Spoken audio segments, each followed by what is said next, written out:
ఎంత కష్టపడి చదివి కలెక్టర్ అయినా పోలీస్ పేపర్ అయినా కూడా చదువురాని ఏవురాని ఏలి ముద్రల బాపతో రాజకీయం లీడర్లు చెప్పిన మాటలే ఈనాలనట. ఇప్పుడు ఈ ముచ్చట ఎవరన్నారంటారా? ఎవరో కాదు, గుళ్ళు గోపురాల మంత్రికం అడవుల మంత్రి కొండా సురేఖ మేడమే అంటున్నది ఈనుండ్రి. అమ్మా సురేఖ మేడం, ఇక సురువు చేయండి మీ ముచ్చట.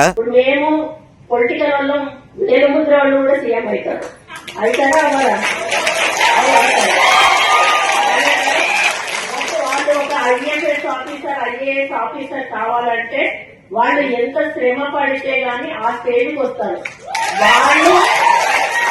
వాళ్ళు మా ముందు నిల్చొని నేను చెప్పింది వాళ్ళు వినాలి. ఈయనరా ఏమంటుందో ఇక మస్తుగానే అన్నది మొత్తం ముచ్చటి నుండి. రాజ్యాంగం రాసింది, అది మనం ఏం చెయ్యలేము. దీన్ని విమర్శగా తీసుకోవద్దు దయచేసి. దీన్ని ఎక్స్పోజ్ కూడా చేయొద్దు. నా మనసులో ఉన్న అభిప్రాయాన్ని నేను చెప్తా ఉన్నాను. అమ్మా మంత్రి మేడం, మరి మీరేమన్నా కామన్ పబ్లిక్ మేడము?